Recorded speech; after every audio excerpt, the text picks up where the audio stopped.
नमस्कार, हमारा नाम है समरीन और आपने देखना शुरू कर दिया है लाइव सिटीज। देखिए, बीपीएससी द्वारा आयोजित शिक्षक भर्ती परीक्षा के परिणाम आने शुरू हो गए हैं। आपको मालूम है कि सबसे पहले उच्च माध्यमिक का परिणाम जारी हुआ था, जिसके बाद प्राइमरी का रिजल्ट भी जारी कर दिया गया था। आपको मालूम है कि ये परीक्षा तो एक हुई है, लेकिन इसको लेकर अब सवाल अनेक उठ रहे हैं। देखिए, कई तरह के सवाल हैं जो अभ्यर्थियों को परेशान कर रहे हैं। तो हमने भी इन्हीं तमाम सवालों के बारे में सीनियर जर्नलिस्ट लक्ष्मीकांत सजल जी से बातचीत की है और जानने की कोशिश की है कि आखिर इसका जवाब क्या होगा। तो जरा सुनिए उन्होंने क्या कुछ बताया है। नमस्कार लक्ष्मीकांत सजल जी, समरीन बात कर रहे हैं लाइव सिटीज से। जी, स्वागत है। जी। सबसे पहले तो बीपीएससी ने अब परीक्षा के परिणाम जो है वो जारी करने शुरू कर दिए हैं। जी। उच्च माध्यमिक का सबसे पहले हुआ और उसके बाद हमने देखा कि प्राइमरी के नतीजे भी आ गए हैं। तो सबसे पहले जी, तो जी। आपका एक एक्सपर्ट हम टिप्पणी चाहेंगे इस पर, क्योंकि रिजल्ट आपने भी देखा होगा सजल जी। तो क्या राय है आपकी इस पर?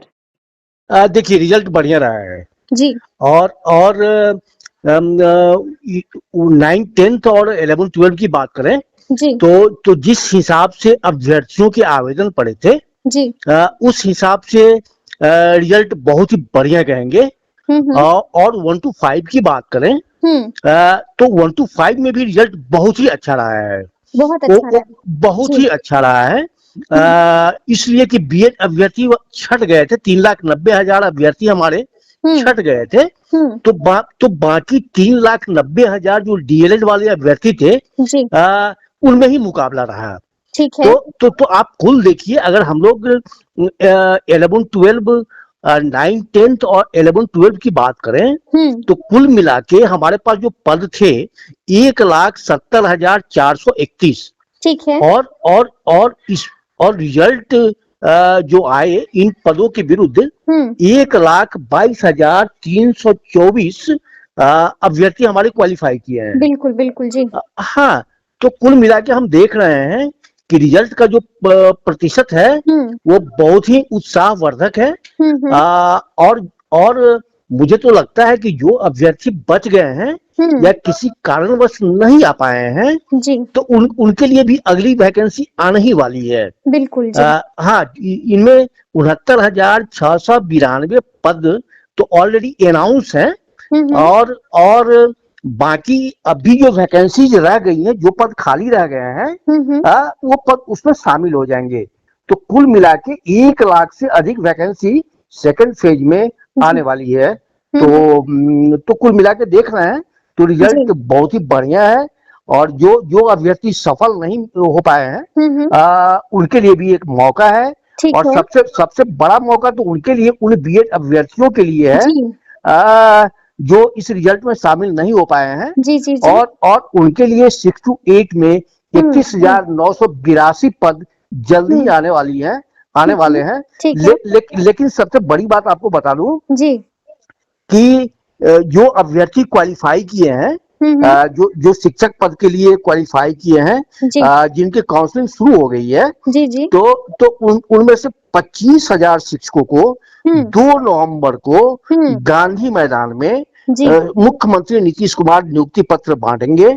और ये 25,000 जो चयनित शिक्षक हैं, जिनको मुख्यमंत्री के हाथों नियुक्ति पत्र मिलने वाला है, इसमें तीनों कैटेगरीज के शिक्षक होंगे। यानी प्राथमिक शिक्षक भी होंगे, माध्यमिक शिक्षक भी होंगे, उच्च माध्यमिक शिक्षक भी होंगे, और सभी कोटि के जो प्रतिभागी होंगे उनकी इसमें प्रतिभागिता होगी। इसकी तैयारी शुरू हो गई है। और ये जो 25,000 टीचर जिन्हें मुख्यमंत्री के हाथों नियुक्ति पत्र मिलना है, वे उसके अगले दिन से यानी 3 नवंबर से स्कूलों में शिक्षण कार्य शुरू कर देंगे। 3 नवंबर से उनकी ड्यूटी शुरू हो जाएगी।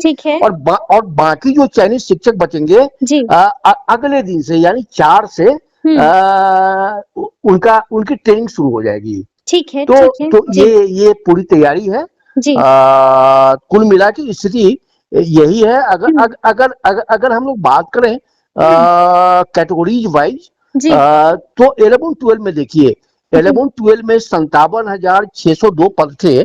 और 13,701 अभ्यर्थी सफल हुए हैं। 9th-10th में 32,916 पद थे और 26,204 अभ्यर्थी सफल हुए हैं। ठीक है। और पहली से 5वीं कक्षा को देखें जी। तो 79,943 अभ्यर्थी थे। ठीक है। उसमें 72,419 अभ्यर्थी सफल हुए हैं। सफल हुए हैं जी। और खासकर इन परीक्षाओं में तकरीबन 60,000 नियोजित शिक्षक बैठे थे। जी जी। तो उन 60,000 में तकरीबन 42,000 शिक्षक नियोजित शिक्षक क्वालिफाई किए हैं। बिल्कुल जी। जी बिल्कुल 42,000 क्वालिफाई किए हैं। और आपको बता दूं कि कई विषयों में, मैं उच्च माध्यमिक की बात करूं तो उच्च माध्यमिक का जो टॉपर है अंग्रेजी में, जी। वो नियोजित शिक्षक हैं। नियोजित शिक्षक हैं। हाँ, नियोजित शिक्षक हैं। और बाकी 1 to 10 में कई विषयों में की मेधा सूची में नियोजित शिक्षक शामिल हैं। मतलब तो मार दी है नियोजित शिक्षकों ने, गर्दा उड़ा दिया है सजल जी। बिल्कुल बिल्कुल बिल्कुल बिल्कुल। नियोजित शिक्षकों पर जो सवाल उठ रहे थे लगातार। हाँ बिल्कुल बिल्कुल। हाँ तो नियोजित शिक्षकों ने प्रूफ कर दिया है।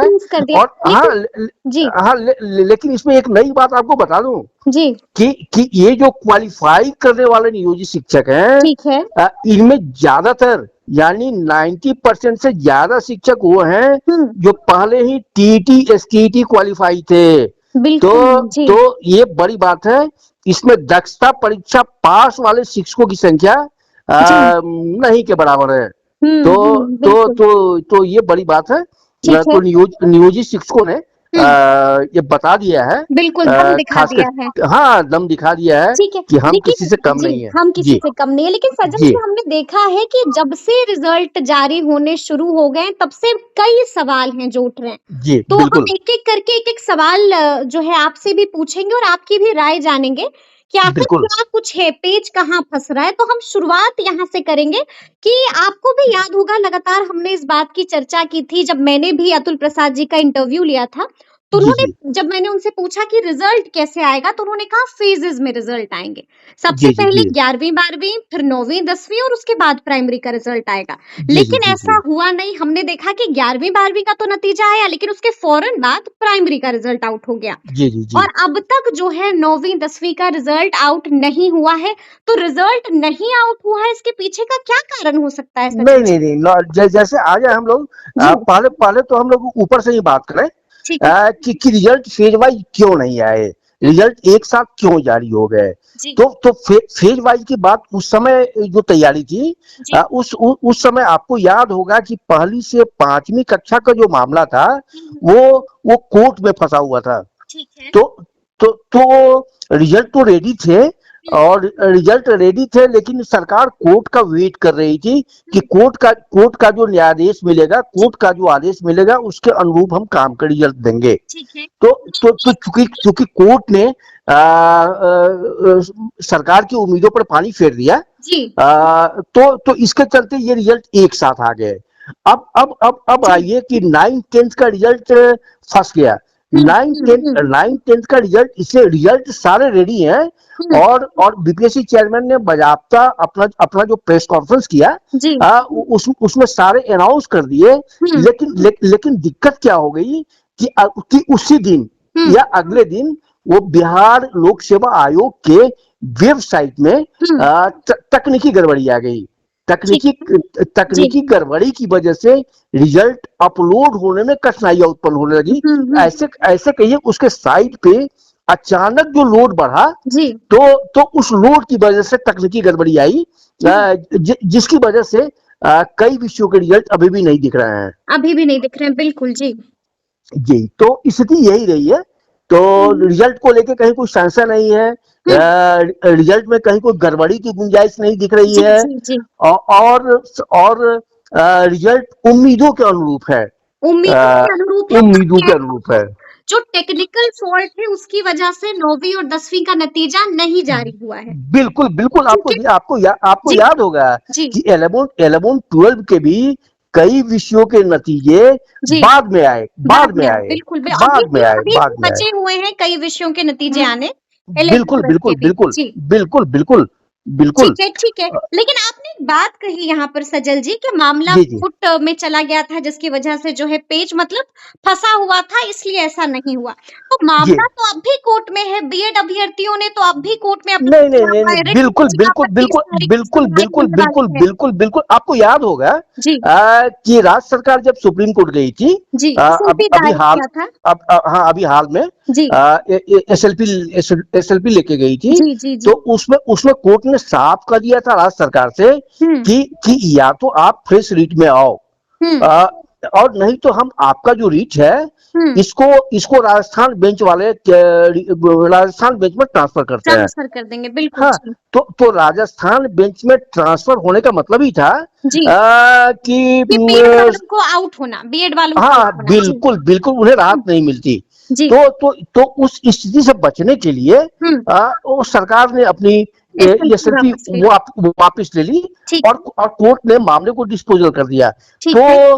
तो सरकार ये समझ गई थी कि अब इस मामले में सुप्रीम कोर्ट से राहत मिलने की कोई गुंजाइश नहीं है, क्योंकि सुप्रीम कोर्ट हुँ, का जजमेंट आने के बाद जी, सरकार ने उस पर लीगल ओपिनियन लिया। हुँ, सरकार ने इस बात को देखा कि हम फिर से ऊपर जा सकते हैं या हुँ, नहीं जा सकते इस मामले को, हुँ, तो उसमें गुंजाइश न के बराबर थी, हुँ, और इससे ये नियुक्तियां प्रभावित होती। जी, और वैसे भी आपको पता होगा कि बीएड अभ्यर्थी अभी भी सुप्रीम कोर्ट में है। बिल्कुल, उन्होंने रिट हाँ, याचिका हाँ, डाल दी है और 30 तारीख को बिल्कुल, सुनवाई भी होनी है। बिल्कुल, बिल्कुल, और ये उसी बेंच में है, जी, उसी बेंच में चला गया है। जी, तो अब उस दिन कोर्ट का क्या डिसीजन होगा, हुँ, उस पर डिपेंड करेगा।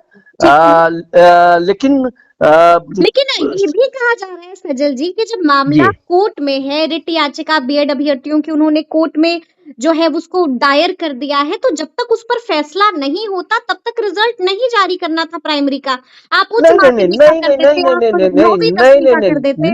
बिल्कुल, बिल्कुल नहीं, नहीं, ये जो मामला है, जी, इसको ऐसे ऐसे समझिए, इसको ऐसे समझिए कि जैसे कोई आदमी हाई कोर्ट में सिंगल बेंच से हारता है, ठीक तो है, वो अपील में जाता है डबल बेंच में। बिल्कुल। डबल जी, अगर डबल बेंच से भी वो हार गया, तब वो जाता है सुप्रीम कोर्ट, हुँ, और सुप्रीम कोर्ट का जो जजमेंट होता है जी, वही फाइनल होता है। फाइनल होता है, बिल्कुल। फाइनल होता है। जी, उसके उसके उस जजमेंट के बाद अगर उसके ऊपर के किसी बेंच में जाते हैं, जी, जी, ऊपर के किसी बेंच में जाते हैं, जी, तो इस बीच में माने कोर्ट ने, जैसे आपको याद होगा कि उस दिन जो बीएड वाले मामले की सुनवाई हुई, जी, जी, जो अभ्यर्थी गए थे, जिस सुनवाई में वो केस ट्रांसफर हुआ, जी। उसमें उसमें कोर्ट ने कोई इंटरिम ऑर्डर नहीं दिया।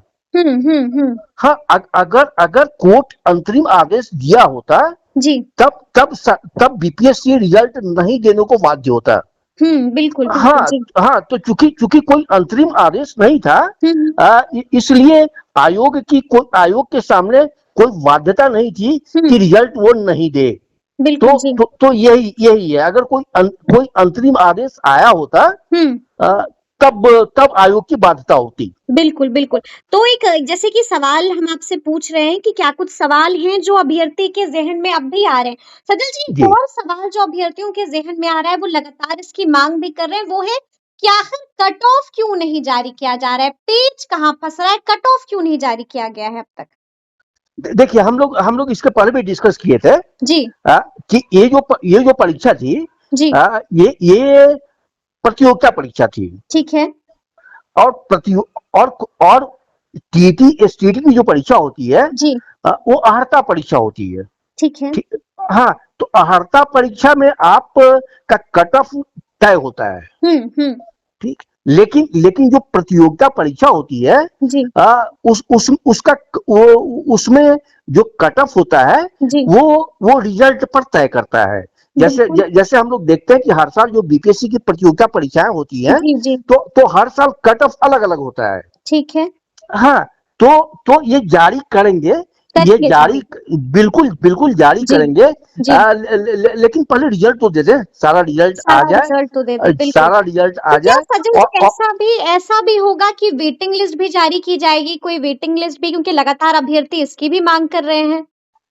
क्या अभ्यर्थी इसकी कोई मांग कर उम्मीद रहे हैं, है? लेकिन मुझे नहीं लगता है जी, कि ये वेटिंग लिस्ट बनाएंगे अब। ठीक है। क्योंकि मामला यहाँ फंसा हुआ है सजल जी कि एक इंसान का दो जगह, यानी कि अब इनकी मांग हो रही है कि 1 सीट 1 रिजल्ट। कई अभ्यर्थियों से हमारी भी बात हुई, उन्होंने कहा है कि इसमें भी हो गया है और इसमें भी हो गया है। इसमें भी हो गया है। इसका ये है कि बस यहाँ पर सीट भरी जा रही है किसी तरीके से और लोगों को तो फायदा हो ही नहीं रहा है, क्योंकि नहीं, मुझे लग रहा है कि ये जो सीट वैकेंट होगी, जैसे एक अभ्यर्थी का मान लीजिए 2 जगह हो गया, या मान लीजिए वो ऐसे भी अभ्यर्थी हैं जो तीनों में क्वालिफाई कर गए। बिल्कुल बिल्कुल जी। हाँ, तो बाकी जो 2 सीट या 1 सीट जो वैकेंट होगी, हाँ, वो सेकंड फेज में जाएगी। अच्छा, वो सेकंड फेज में जाएगी। आपको बिल्कुल, हाँ, वो सेकंड फेज में जाएगी। अच्छा। हालांकि इस पर अभी आयोग ने अंतिम रूप से कोई डिसीजन नहीं लिया है। ये पूरा मामला अभी आयोग के हाथ में है। बिल्कुल कि आयोग के हाथ में है। लेकिन मुझे नहीं लगता है कि जो कट ऑफ है वो कट ऑफ अभी और नीचे खिसकने की स्थिति में अब है। अच्छा। आप देखिए ना कि जितने अभ्यर्थी थे प्लस 2 में मैक्सिमम निकल गए, सारे के सारे निकल गए, वही हर सेकेंडरी में है। केवल ये कट ऑफ का पेज जो फंसा हुआ है ये 1 to 5 में, 1 to 5 में। तो हम लोग देखें कि 3,90,000 तकरीबन अभ्यर्थियों में जो क्वालिफाई कर गए हैं वो 72,419 अभ्यर्थी निकल गए हैं। तो इसमें भी कट ऑफ हर कैटेगरीज का अलग अलग है। सामान्य कैटेगरीज का कट ऑफ अलग होगा, SC ST आरक्षित कोटि का अलग होगा, जो महिला 10% इकोनॉमिकली बैकवर्ड होती हैं उनका कैटेगरी अलग होगा। तो मैक्सिमम कट ऑफ नीचे चला गया है। तो मुझे नहीं लगता कि कट ऑफ और नीचे घिसकेगा। नहीं लगता है कि कट ऑफ और नीचे घिसकेगा। और आपको ऐसा लगता है कि ये वाला जो मुद्दा लगातार जो है अभ्यर्थी उठा रहे हैं कि 1 सीट 1 रिजल्ट होना चाहिए, तो उम्मीद है कि बीपीएससी भी इसको लेकर कुछ ना कुछ जरूर बताएगा कि आखिर क्या हो रहा है। नहीं, 1 सीट 1 रिजल्ट कैसे होगा? ये 1 सीट 1 रिजल्ट कैसे होगा? इसलिए नहीं होगा 1 सीट 1 रिजल्ट कि जब मैंने तीन कैटेगरीज की परीक्षा दी तो तीनों कैटेगरीज में हमारा रिजल्ट का हक है। लेकिन हुई सीट का क्या होगा इसके लिए तो हाँ, बिल्कुल वो क्या फैसला बिल्कुल नहीं वो खाली होगा, वो खाली रहेगा। और मुझे तो यही लगता है कि वो सेकंड फेज में काउंट होगा, सेकंड फेज में काउंट होगा। क्योंकि इस परीक्षा का मतलब ये नहीं है कि जो अभ्यर्थी कट ऑफ में नहीं आ पाए उनको हम जबरन कट ऑफ में ले आके और जो वैकेंसी है उसको भर दें। तो ये भी नेचुरल जस्टिस के अगेंस्ट में जाता है। जी। हाँ, तो पेच यहाँ भी फंसेगा। बिल्कुल पेच यहाँ भी फंसेगा। और अगर ऐसा होता है तो जो आने वाले अभ्यर्थी होंगे सेकंड फेज के उनके लिए भी कोर्ट का रास्ता खुल जाएगा। बिल्कुल। तो ऐसा नहीं लगता है कि इस पूरे मामले में बीपीएससी फूक के कदम उठा रहा है। और बीपीएससी ऐसा कुछ नहीं करेगा जिससे बाद में कोई विवाद हो या मामला फिर से न्यायालय में जाए। बिल्कुल। और अगर बिल्कुल एक ये भी सवाल है सजल जी, लगातार जैसा कि हमने बात भी की, आपने भी बताया कि नियोजित शिक्षकों ने तो दम दिखा दिया है, लेकिन इसके बावजूद नियोजित शिक्षक काफी परेशान है। हमने भी आज उनसे बातचीत की और कई तरह की समस्याएं हैं अभी भी उनके पास। सबसे पहले तो उन्होंने साफ साफ ये कह दिया है कि हम पहले जहां पर काम कर रहे थे, यानी कि अब हमने वहां पर पूरी तरह से चीजों को समझ लिया है, बच्चे काफी हमसे फ्रेंडली हो गए और अब हमें नए जिले में जो है भेज दिया जा रहा है, नया जिला आवंटित हो रहा है। तो इसको लेकर एक अच्छी खासी तादाद जो है नियोजित शिक्षकों की वो परेशान है। देखिए यहाँ एक चीज मानना होगा कि नौकरी जो मिलती है, कोई भी आदमी जो नौकरी करता है वो नौकरी कैंडिडेट की सुविधा के अनुरूप नहीं होती है। बिल्कुल कैंडिडेट की सुविधा के अनुरूप नौकरी नहीं होती है। क्योंकि वो पहले जो नौकरी कर रहे थे वो नियमावली अलग थी, उसका कंडीशन अलग था, उसका पे स्केल अलग था, उनकी सेवा शर्त अलग थी। और नई नौकरी में जो आए हैं तो उसका पे स्केल अलग है, उसका सर्विस कंडीशन अलग है, उसके फायदे अलग हैं। और इसी की मांग तो नियोजित शिक्षक कर रहे हैं जो क्वालिफाई नहीं कर पाए हैं या नहीं आ पाए हैं। तो इसमें ये है कि पोस्टिंग के लिए उनसे ऑप्शन पहले ही मांग लिए गए थे। ऐसा नहीं है कि वो जबरन थोपा जा रहा है। लेकिन उनका ये भी कहना है कि हमने जो 3 ऑप्शन डाले थे उनमें से कोई भी जिला मुझे नहीं दिया गया है। हाँ, तो उसमें कंडीशन था जी कि कंडीशन ये था कि रिजर्व कैटेगरीज को तोड़ के तो आपको जिला नहीं मिलेगा ना। बिल्कुल बिल्कुल जी बिल्कुल। तो जो कंडीशन था उस कंडीशन में यही होता है कि अगर 3 में कोई ऑप्शन आपको नहीं मिलेगा तो जो ऑप्शन ऑटोमेटिक सॉफ्टवेयर आपको दे देगा वही आपके लिए मान्य होगा, वही आपके लिए मान्य होगा। बिल्कुल वही मान्य होगा। और फिर इस नियमावली में तो फिर ट्रांसफर की गुंजाइश भी है ना। जी जी जी बिल्कुल। हाँ हाँ हाँ। तो अभी मान लीजिए जैसे 1,22,324 अभ्यर्थी क्वालिफाई किए हैं और ये 1,22,324 अभ्यर्थी की अगर चॉइस पोस्टिंग की जाए तो आप सोच लीजिए कि ये पोस्टिंग हो पाएगी क्या? बिल्कुल नहीं, बिल्कुल नहीं जी, बिल्कुल नहीं हो पाएगी।